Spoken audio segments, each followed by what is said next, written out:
ಸಹಜವಾಗಿಯೇ ಬಿಜೆಪಿ ಇದನ್ನು ವಿರೋಧ ಮಾಡಿದೆ. ನಾವು ಇದನ್ನು ವಿರೋಧಿಸ್ತೀವಿ ಅಂತ ಸ್ಪಷ್ಟವಾಗಿ ಹೇಳಿದ್ದಾರೆ ಅರಗ ಜ್ಞಾನೇಂದ್ರ ಮಾಜಿ ಗೃಹ ಸಚಿವರು, ಬಿಜೆಪಿ ನಾಯಕರು.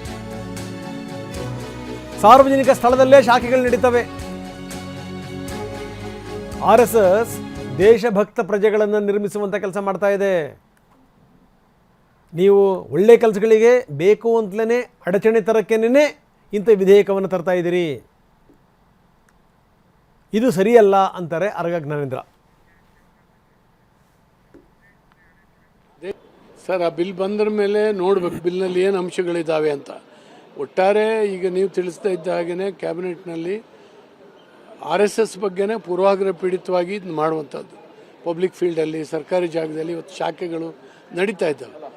RSS ಅಂತ ಹೇಳಿದ್ರೆ ದೇಶಭಕ್ತ ಪ್ರಜೆಗಳನ್ನು ನಿರ್ಮಾಣ ಮಾಡುವಂಥ ಒಂದು ಸಂಸ್ಕಾರ ಕೊಡುವಂಥ ಕೆಲಸವನ್ನು ಅದು ಮಾಡ್ತಾಯಿದೆ.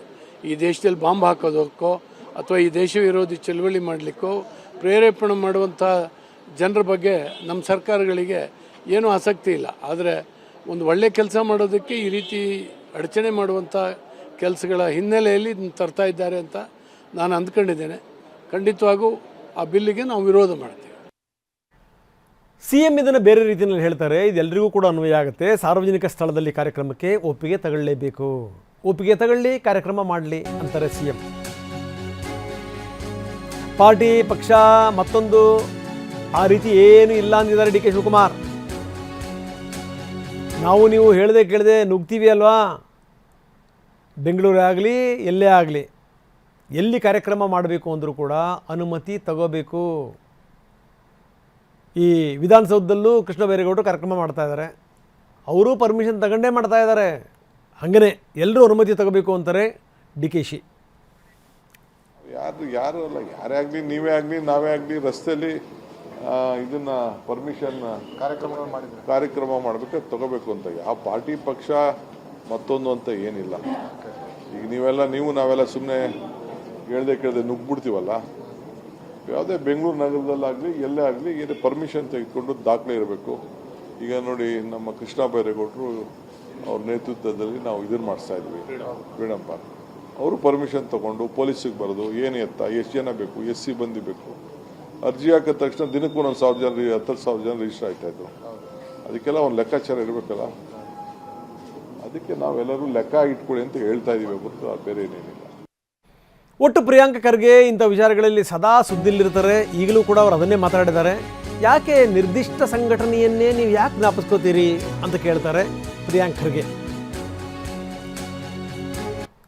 ಯಾವುದೋ ನಿರ್ದಿಷ್ಟ ಸಂಸ್ಥೆಯನ್ನು ನಿಯಂತ್ರಿಸಲಿಕ್ಕೇ ನಾವು ಮಸೂದೆ ತಂದಿದ್ದೀವಿ ಅಂತ ನೀವು ಯಾಕೆ ಅಂದ್ಕೋತೀರಿ, ಆ ರೀತಿ ಯಾಕೆ ಭಾವಿಸ್ತೀರಿ ಅಂತ ಕೇಳ್ತಾರೆ ಪ್ರಿಯಾಂಕ್.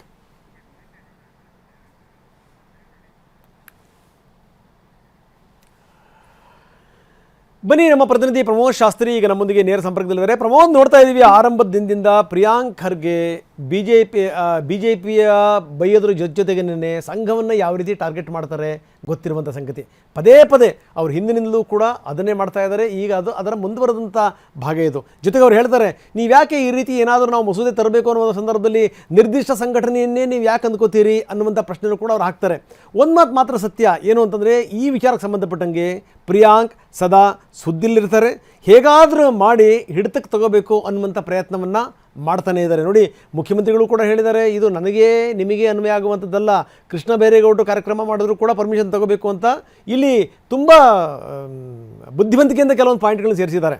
ರಾಜಕೀಯ ಪಕ್ಷಗಳೇನಾದರೂ ಮಾಡಬೇಕು ಅಂತಂದರೂ ಕೂಡ, ಯಾವುದೇ ಸಂಘ ಸಂಸ್ಥೆಗಳು ಮಾಡಬೇಕು ಅಂತಂದರೂ ಕೂಡ ಇಲ್ಲಿ ಪರ್ಮಿಷನ್ ತಗೋಬೇಕು. ಇದು ಸಂಘಕ್ಕೆ ಮಾತ್ರ, RSSಗೆ ಮಾತ್ರ ಅನ್ವಯ ಆಗುವಂಥದ್ದಲ್ಲ ಅನ್ನೋದು ಕೂಡ ಸೇರಿಸಿರೋದು. ಏನಂತೀರಿ ರಂಗನಾಥ್? ಇಲ್ಲಿ ಎರಡು ವಿಚಾರ. ಯಾಕೆ RSS ಟಾರ್ಗೆಟ್ ಅಂತ ಹೇಳೋದಕ್ಕೆ ವಾದಕ್ಕೆ ಪುಷ್ಟಿ ಕೊಡುವಂಥ ವಿಚಾರ ಅಂದರೆ, ಕೆಲ ದಿನಗಳ ಹಿಂದೆ 2025ರಲ್ಲಿ ಸಿದ್ದರಾಮಯ್ಯನವರು ಮುಖ್ಯಮಂತ್ರಿ ಆಗಿದ್ದಂಥ ಸಂದರ್ಭದಲ್ಲಿ ಕೃಷ್ಣ ಬೈರೇಗೌಡರ ವಿಚಾರ ಪಕ್ಕಕ್ಕೆ ಇಟ್ಬೋಣ. ಆದರೆ ಪ್ರಿಯಾಂಕ್ ಖರ್ಗೆ ಅವರು ಒಂದು ಲೆಟ್ರನ್ನು ಬರೆದಿದ್ರು. ಅಂದಿನ ಮುಖ್ಯಮಂತ್ರಿ ಸಿದ್ದರಾಮಯ್ಯನವರಿಗೆ ಲೆಟ್ರನ್ನು ಬರೆದು ಅವರು ನೇರವಾಗಿ ಹೇಳಿದರು, ಸರ್ಕಾರಿ ಪ್ರಾಂಗಣದಲ್ಲಿ, ಸರ್ಕಾರಿ ಶಾಲೆಗಳಲ್ಲಿ, ಸರ್ಕಾರಿ ಮೈದಾನಗಳಲ್ಲಿ ಅಥವಾ ರಸ್ತೆಗಳಲ್ಲಿ RSSನ ಶಾಖೆಗಳನ್ನು, ಬೈಠಕ್ಗಳನ್ನು, ಪಥಸಂಚಲನ ನಿಷೇಧಿಸಬೇಕು, ಅವಕಾಶ ಕೊಡಬಾರ್ದು ಅನ್ನುವಂಥ ನೇರವಾದಂಥ ಪತ್ರವನ್ನು ಕೂಡ ಬರೆದಿದ್ರು. ಅದಾದ ಬಳಿಕ ಮುಖ್ಯಮಂತ್ರಿಗಳು ಕೂಡ ಅದಕ್ಕೆ ಒಂದು ಸರ್ಕಾರಿ ಆದೇಶವನ್ನು ಮಾಡಿದರು. ಆನಂತರ ಹೈಕೋರ್ಟ್ಗೆ ಹೋಯಿತು. ಹೈಕೋರ್ಟ್ ಆ ಒಂದು ಆದೇಶವನ್ನು ಸೆಟ್ ಅಸೈಡ್ ಮಾಡ್ತು. ಕಾರಣ, ಕಾನೂನಲ್ಲಿ ಅವಕಾಶ ಇದೆ ಅಂತ. ಈಗ ಕಾನೂನಲ್ಲಿ ಅವಕಾಶ ಇದೆ ಅಂತ ಕೋರ್ಟ್ ತೀರ್ಮಾನ ಬಂದ ಬಳಿಕ ಹೊಸ ಕಾನೂನನ್ನು ತರಲಾಗ್ತಾ ಇದೆ.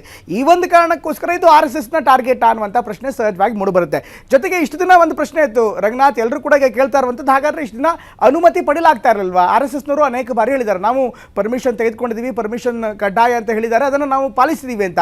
ಆದರೆ ಈಗ ಈ ಬಾರಿಯ ಪರ್ಮಿಷನ್ಗೂ ಹಿಂದಿನ ಪರ್ಮಿಷನ್ಸ್ಗೂ ಕೆಲ ವ್ಯತ್ಯಾಸಗಳಿದೆ. ಹಿಂದೆ ಶಾಲೆಯಲ್ಲಿ ಕಾರ್ಯಕ್ರಮ ಅಥವಾ ಶಾಲೆಯಲ್ಲಿ ಬೈಠಕ್ ಅಥವಾ ಪಥಸಂಚಲನ ಆರಂಭ ಅಂತ ಹೇಳಿದ್ರೆ ಶಾಲೆಯ ಹೆಡ್ ಮಾಸ್ಟರಿಂದಲೋ, ಶಾಲೆಯ SDMC ಮುಖ್ಯಸ್ಥರಿಂದಲೋ, ಅಥವಾ ಸರ್ಕಾರಿ ಅನುದಾನಿತ ಶಾಲೆ ಆಗಿದೆ ಅಲ್ಲಿನ ಟ್ರಸ್ಟ್ನಿಂದಲೋ ಅನುಮತಿಯನ್ನು ಪಡೆಯಲಾಗಿತ್ತು.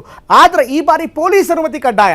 ಇದು ವೆರಿ ಇಂಪಾರ್ಟೆಂಟ್ಲಿ ಮುಖ್ಯವಾಗಿರುವಂಥದ್ದು. ಪೊಲೀಸ್ ಅನುಮತಿ ಅದು SP ಅಧಿಕಾರಿ ಅಥವಾ PSIಕ್ಕಿಂತ ಮೇಲ್ಗಡೆ ಇರುವಂಥ ಅಧಿಕಾರಿಗಳಿಂದ ಮಾಹಿತಿ ಪಡಿಬೇಕಾಗುತ್ತೆ, ಅನುಮತಿಯನ್ನು ಪಡಿಬೇಕಾಗುತ್ತೆ. ಹಾಗೆಯೇ ಪ್ರಮೋದ್ ಒಂದು ಕ್ಲಾರಿಟಿ ಕೊಡಿ.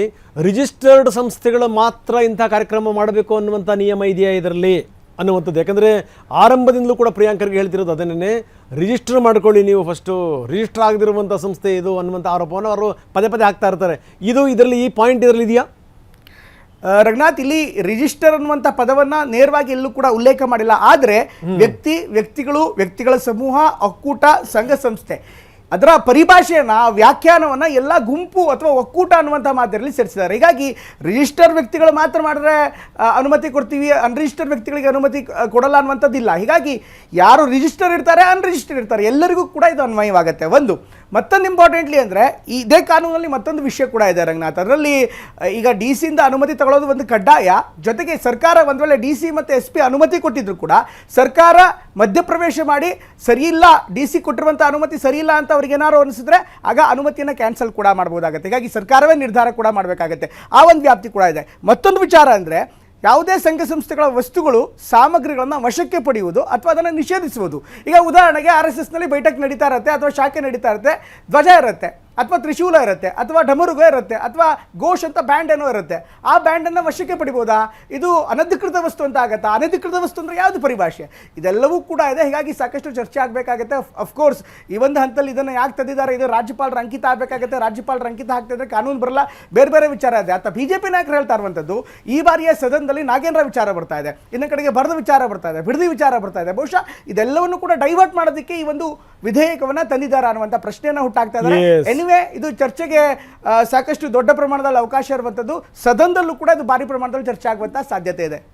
ಧನ್ಯವಾದ ತಮ್ಮೆಲ್ಲ ಮಾಹಿತಿಗೆ. ತ್ರಿಶೂಲ, ಡಮರುಗ ಇಟ್ಟಿದ್ದು ನಾವಂತೂ ಕಂಡಿಲ್ಲ, ಆದರೆ ಅಲ್ಲಿ ಏನೇ ವಸ್ತುಗಳಿದ್ರೂ ಕೂಡ ಅದನ್ನು ವಶಕ್ಕೆ ಪಡೆಯಬಹುದು ಅನ್ನುವಂಥ ಕಾನೂನು ಇದು ಸಂಗತಿ.